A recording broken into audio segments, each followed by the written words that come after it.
আসসালামু আলাইকুম। আজ আমরা একটা সিকিউ সমাধান করব, যে সিকিউটা রাজশাহী বোর্ড 2024 সালে এসেছিল। সিকিউ এর মধ্যে বলা ছিল কি, বলা ছিল যে একটা কার্বো ইঞ্জিনের উৎসের তাপমাত্রা দেওয়া ছিল কত, 340 কেলভিন তাপমাত্রা দেওয়া ছিল।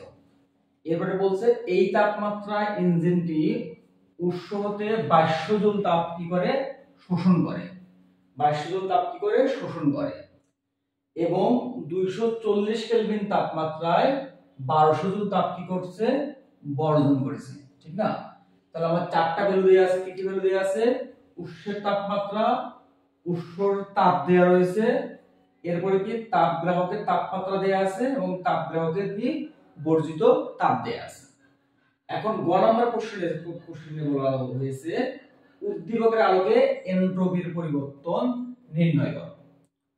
তো আমরা জানি কোন একটা উৎসের তাপ এবং তাপমাত্রা যদি থাকে, এবং উৎস হতে যদি একটা নির্দিষ্ট তাপমাত্রা তাপ বর্জন করে, তাহলে আমরা এনট্রপির পরিবর্তন আমরা বের করতে পারি। dS উৎসের তাপ ডিভাইড বাই কত, উৎসের তাপমাত্রা, আর কি তাপগ্রাহকের তাপমাত্রা এবং তাপগ্রাহকের তাপমাত্রার অনুপাত, অর্থাৎ Q1 বাই T1 মাইনাস কত, Q2 বাই কত, T2।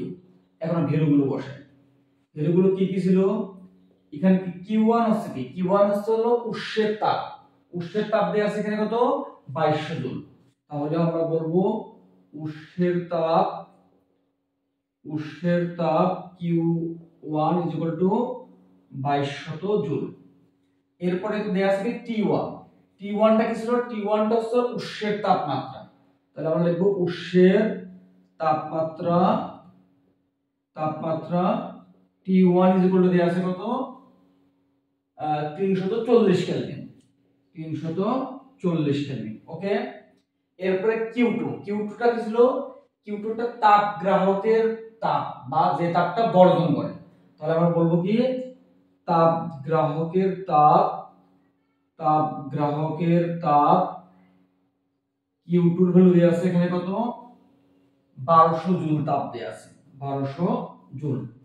আর T2টা কি ছিল? T2টা ছিল তাপগ্রাহকের তাপমাত্রা, বা যে তাপটা বর্জন করে তার তাপমাত্রা।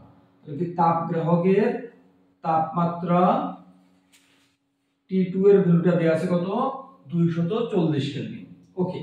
তাহলে আমরা ভ্যালুগুলো পেয়েছি। আমরা এনট্রপির পরিবর্তন dS আমরা বের করব। আমরা তাহলে সূত্র আমরা বসানো শেষ। এখন জাস্ট আমরা কি করব, মানগুলো বসিয়ে দেব।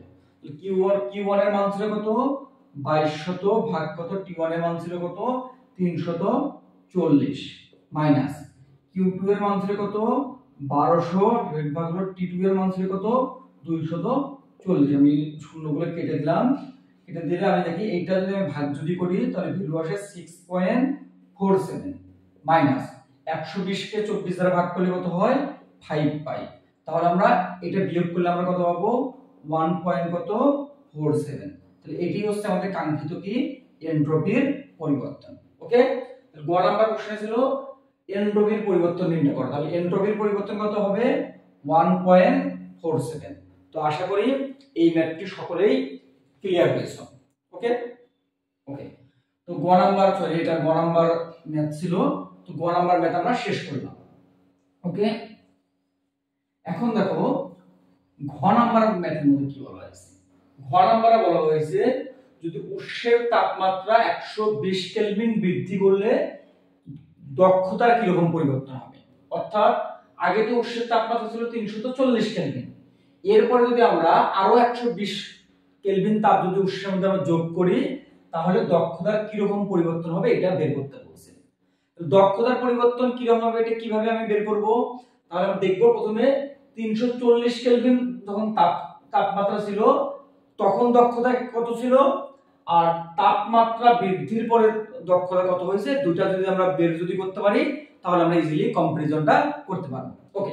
তাহলে যখন আমরা দেখব, যখন উৎসের তাপ ছিল কত, 340 কেলভিন, তখন দক্ষতার মান কত ছিল সেটা আমরা বের করব। তাহলে ঘ নম্বরে আমার প্রথমে দক্ষতা এটা আমরা কি জানি, আমরা এটা জানি কত, 1 মাইনাস কত, T2 বাই কত, T1 গুণন কত, আমরা 100 দ্বারা গুণ করব, যেহেতু আমাদের দক্ষতার পরিবর্তন আমরা কি করব 100% আমরা পরিবর্তন করব। তাহলে এখানে ভ্যালুগুলো বসাবো। T2 টা কি ছিল আমরা একটু আগেই গ নম্বরে বলেছিলাম, T2 কি ছিল তাপগ্রাহকের তাপমাত্রা। তাপগ্রাহকের তাপমাত্রা কত ছিল 240 কেলভিন। ওকে, T1 টা ছিল কি উৎসের তাপমাত্রা। তাহলে উৎসের তাপমাত্রা দেয়া আছে কত এখানে 340 কেলভিন। ওকে, এটা আমরা প্রথম ক্ষেত্রে দক্ষতা বের করব। ভ্যালুগুলো আমরা এখানে ইনপুট করে দেই। 1 মাইনাস T2 এর ভ্যালু হচ্ছে 240 আর এটার ভ্যালু হচ্ছে 340 গুণন কত হচ্ছে 100%। আমরা 0 আমরা কেটে দিলাম। এই ভ্যালুটা যদি আমরা বসে এখানে দেখি তাহলে আমরা ভ্যালুটা পাবো 29.41%। তাহলে আমার প্রথম ক্ষেত্রে যে কর্মদক্ষতা পাচ্ছে এটার মান কত পেয়েছি আমরা 29.41% পেয়েছি। সবাই ক্লিয়ার? ওকে, তাহলে আমরা এখানে সাইডে আমরা লিখে দিলাম যে এটার ভ্যালু পেয়েছি কত 29.41%। ওকে, গুড। এটা প্রথম ক্ষেত্রে। এরপরে যখন আমরা তাপমাত্রা বৃদ্ধি যখন করব তখন কর্মদক্ষতা কত হবে এটা এখন আমরা বের করব। সাপোজ আমার তাপমাত্রা বৃদ্ধির পরে নতুন কর্মদক্ষতা হলো আমার কত n প্রাইম। ওকে, n প্রাইম যদি হয় তাহলে আমরা সূত্র আবার করব 1 মাইনাস কত T2 বাই কত T1। এখন কথা হলো কি T1 টা ছিল উৎসের তাপমাত্রা প্রাথমিক অবস্থায়। এখন 120 কেলভিন যদি বৃদ্ধি করি তাহলে এই নামটা আমরা পরিবর্তন করে দিলাম কি T1 প্রাইম দিলাম। ওকে, তাহলে আমরা এটা গুণন কত আবার আমার পূর্বের মতো করব 100% আমরা করব। তাহলে T2 টা কি T2 ছিল কি আবারও তাপগ্রাহকের তাপমাত্রা 240 কেলভিন। এটার কোনো পরিবর্তন হয়নি, তো যা আছে তাই থাকবে। আর T1 প্রাইমটা কি ছিল T1 টা প্রাইম ছিল কি আগের যে তাপমাত্রা ছিল উৎসের তাপমাত্রা তার থেকে আমরা নতুন করে 120 কেলভিন বৃদ্ধি পাবে। তাহলে T1 এর তাপমাত্রা হবে 340 প্লাস কত 120 কেলভিন। এটা যোগ করলে আমরা পাবো কত 460 কেলভিন। ওকে, তাহলে আমরা কি ইটা প্রাইম মানে নতুন যে কর্মদক্ষতা এটা আমরা বের করব। তাহলে ইটা প্রাইম আমি ভ্যালুগুলো যদি বসিয়ে দেই 1 মাইনাস T2 এর ভ্যালু ছিল কত 240 আর T1 এর ভ্যালু T1 প্রাইম এর ভ্যালু ছিল কত 460। একে আমি কি 100% আমি রূপান্তর 100% করলে আমরা ভ্যালুটা পাবো কত 47.83 এটা আমি কি পেয়েছি নতুন যে কর্মদক্ষতা অর্থাৎ তাপমাত্রা 120 কেলভিন বৃদ্ধি করার ফলে আমরা কর্মদক্ষতা আমরা পাবো কত 47.83%। আশা করি তোমরা এতটুকু বুঝতে পেরেছো। তাহলে আমরা কি ভ্যালু পাচ্ছি আমাদের পূর্বের কর্মদক্ষতা ছিল এটা ইকুয়াল টু কত 29.41%। আর তাপমাত্রা বৃদ্ধির পর কর্মদক্ষতা আমরা কত পাচ্ছি 47.83%। তাহলে আমরা বলতে পারি এখানে কি হয়েছে কর্মদক্ষতা বৃদ্ধি পেয়েছে। কর্মদক্ষতা কত বৃদ্ধি পেয়েছে আমরা এটা যদি আমরা বের করে দেই ডেল n কত হবে ইটা প্রাইম ডেল ইটা হবে ইটা মাইনাস কত ইটা। তাহলে আমরা বিয়োগ করব 47.83% মাইনাস কত 29.41%। তাহলে ভ্যালু আমরা বিয়োগ করলে আমরা পাবো 18.42%। তাহলে এটা হচ্ছে আমার কি কর্মদক্ষতার বৃদ্ধি। তাহলে আমরা বলতে পারি ঘর নাম্বার অ্যানসার আমরা কি বলবো যে ইঞ্জিনটির উৎসের তাপমাত্রা 120 কেলভিন বৃদ্ধি করি তাহলে আমাদের কি হবে কর্মদক্ষতা 18.42% কি হবে বৃদ্ধি পাবে।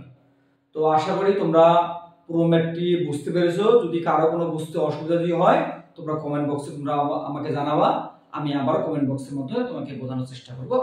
ধন্যবাদ সবাইকে।